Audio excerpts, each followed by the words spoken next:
This is part two. With the black woman you're trying to impress can be a very exciting moment. Of course, you want to make a great first impression, but you don't want to come on too strong. No matter how friendly she appears, it could be her first time going out with a white man and she may need time to get comfortable with things. As a black woman, it's pivotal that you are practicing good etiquette when you're out on these dates. Be on your very best behavior, ladies. When you are being asked questions by your date, it shouldn't feel like they are pulling teeth to get answers out of you. You should be very engaging in your date, okay?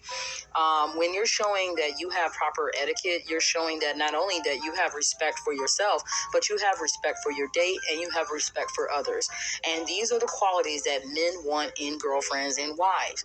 A lot of black women, they lack in these social etiquette skills, and they will go on dates with white men and display these antisocial behaviors and then can't figure out why men are not calling them back. The ones that they want are not pursuing them. This is the reason why. It's because you lack social etiquette and you lack that sort of awareness.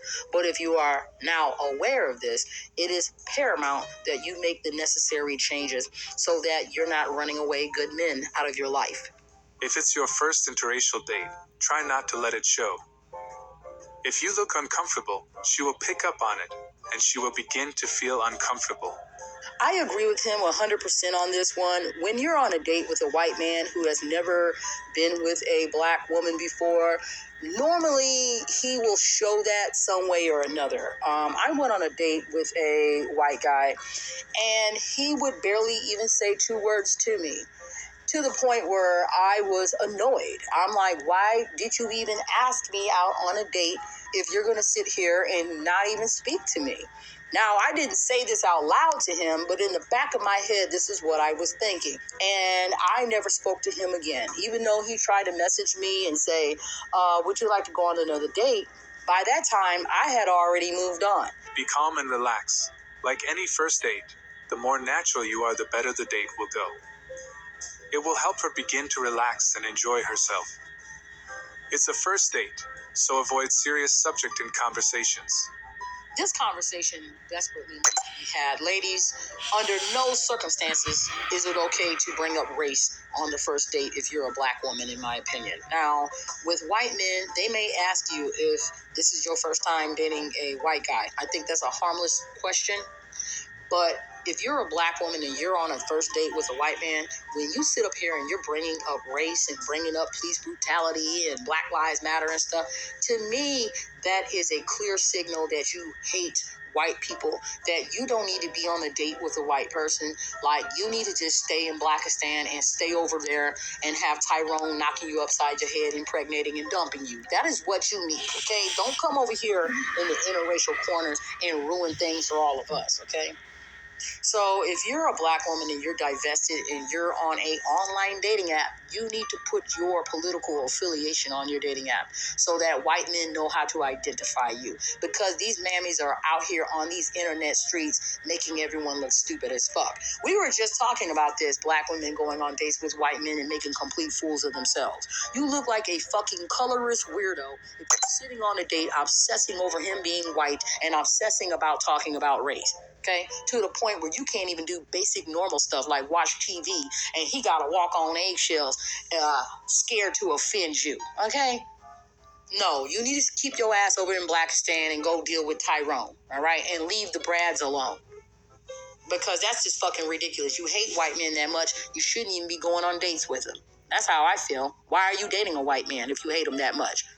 Is it because you want some babies with some good hair? Okay, you want some light-skinned baby? See? Nah. Y'all, I wasn't gonna say nothing, but this right here, this ain't nothing but the truth. This is what I was talking about. You got some black women, not all, some.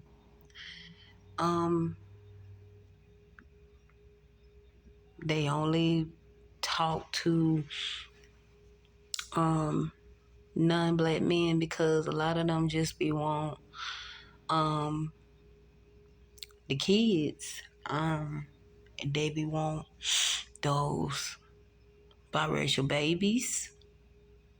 What she just said is true.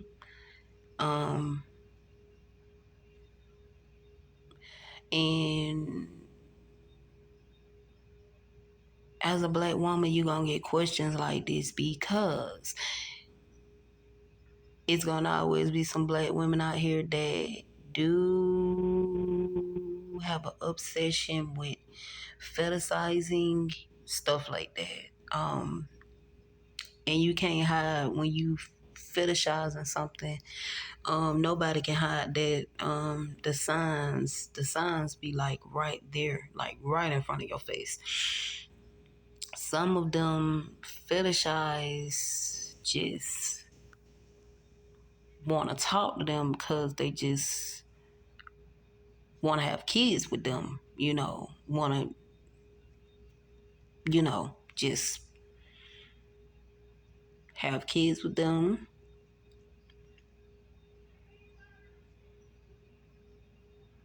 And it's just all about race. I agree.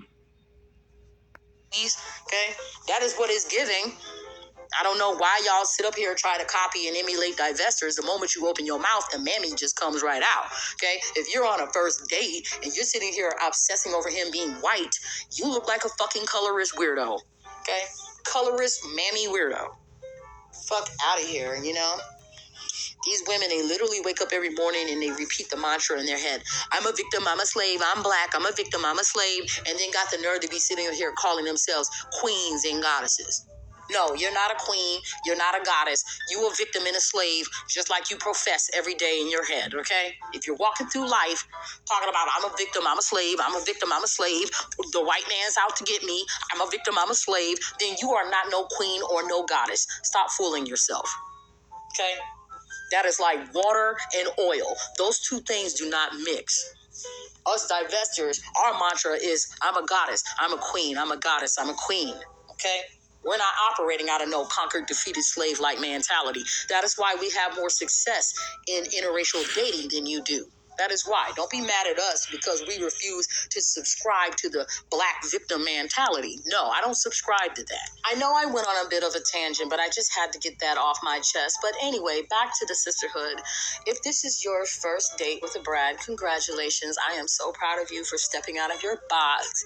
And all I can say is go in there with a aura of having fun, okay? It is fun going on dates. It is exciting meeting new people. So you should be very happy right now. Try to keep things light and fun. Don't start a dinner date where you feel forced to talk to each other. Try a fun activity like putt-putt golf or walking tours.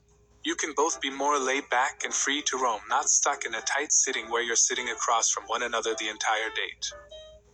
One of the biggest differences between an interracial first date with a black woman and a first date with a white woman is the added attention from the public. This can sometimes add extra pressure, so try first date options that lighten that pressure. So when my husband and I came across this part in the book, we both looked at each other and chuckled because on our first date, we went to a Mexican restaurant and everything went fine. The conversations flowed very naturally. It felt like we've known each other for many, many years, even though it was our first date. The sexual chemistry was there. The emotional chemistry was there. The intellectual chemistry was there. And my husband and I agree that we don't think that we would have been able to achieve this same level of intimacy so quickly had we went on a date to go play putt-putt golf or went on a walking tour, because these activities are very distracting, okay? Not to mention they're not very romantic.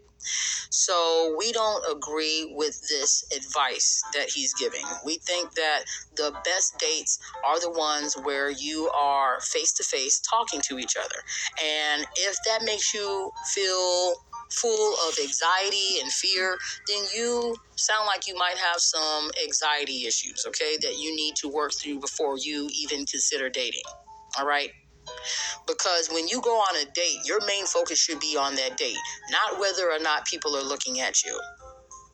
When my husband took me out on a date for the first time, he told me that his main focus was solely on me and finding out whether or not we were compatible. That's it. And I have the same sentiments, okay? When I went on a date, my main focus was finding out whether or not he was compatible with me and that this is the man that I can build a life with, all right? I wasn't focusing on the man eating the burrito next to me or anybody else. I don't care. We don't care. Okay. And for the most part, people don't care. Yes, being in an interracial relationship does give you some attention, but people are not going to be up in that restaurant just staring at you the entire date. Most people realize that staring is very rude. Okay.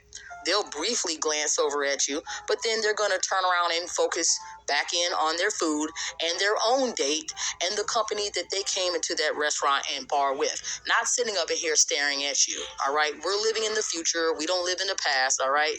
Most people have seen a white man with a black woman before, okay? It's not like we're walking around here like aliens with two heads, all right? Most people do not care. As a man, you should be running things on the date. But make sure it's done in a friendly and charming kind of way. So when he said that the man should take the lead in the date, I agree with him 100% because anytime a woman steps into a position of a man and she starts pursuing a man heavily and she's the one asking him out on dates and she's the one, paying for the dates and so forth, I think that most men find that very unattractive. Now, the only type of men that find this attractive are men who are comfortable resting in their femininity. All right. So be very cautious about this, ladies. If you're the one taking the lead, if you're the one picking the places and making all the plans, then he's not into you like that. Because most men like to pursue women and take the lead. Give her a little time to warm up to you. Because of the possible cultural differences between white men and black women, she might need a little time to loosen up and get to know your personality and sense of humor. So one of the things I noticed about white men is the vast majority of them, when they're flirting with black women, they do so in such a subtle way that black women don't even realize that they are getting hit on by white guys, okay? I think that everyone should refrain from using sarcasm until you get to know that person's sense of humor.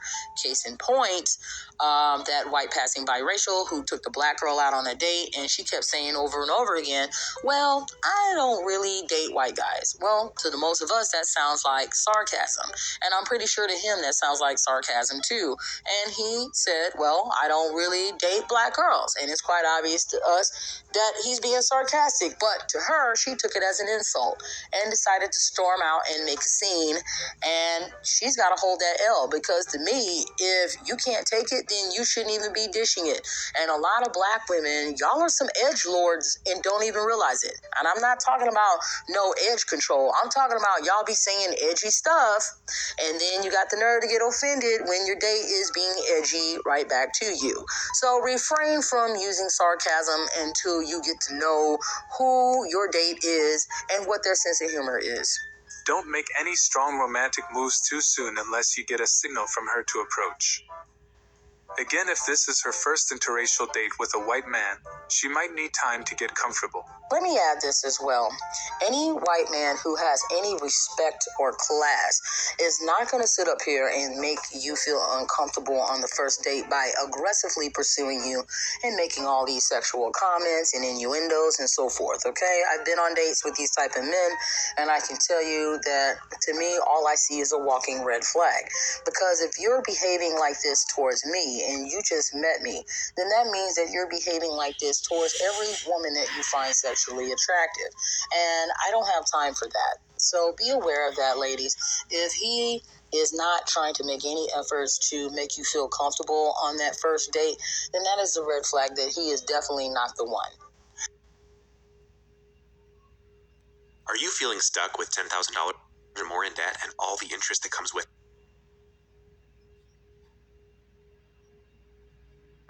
Try National Debt Relief.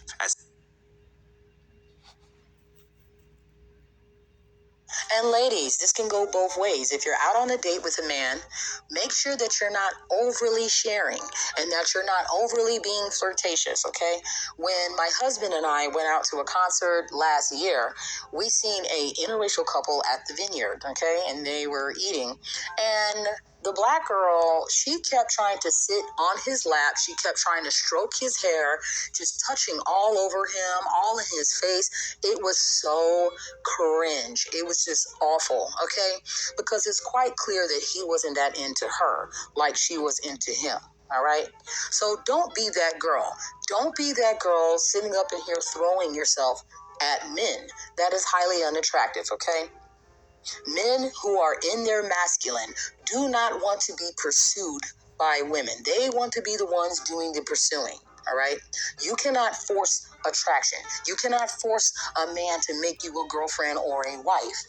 So don't think that you're going to go on a first date and you're going to force a man to find you attractive. Matter of fact, you're going to do the complete opposite and run him off. It is absolutely important that a woman knows the art of seduction, because you don't need to have your hands all over him in order for him to touch you. All you have to do is look at him in a seductive-like manner, and he's going to know you're ready. Don't make any strong romantic moves too soon unless you get a signal from her to approach. Again, if it's her first interracial date with a white man, she may need time to get comfortable. Pay attention to her body language. You'll know when she is feeling relaxed. Once you see she's enjoying herself and reach your comfort level, then feel free to release all the romantic charm you like. She'll then be ready to open up to you and also be more locked in on what you are saying to her. You should be working your magic from this moment on. So that concludes Chapter 2 of How to Date and Marry the Right Black Woman, a White Man's Perspective.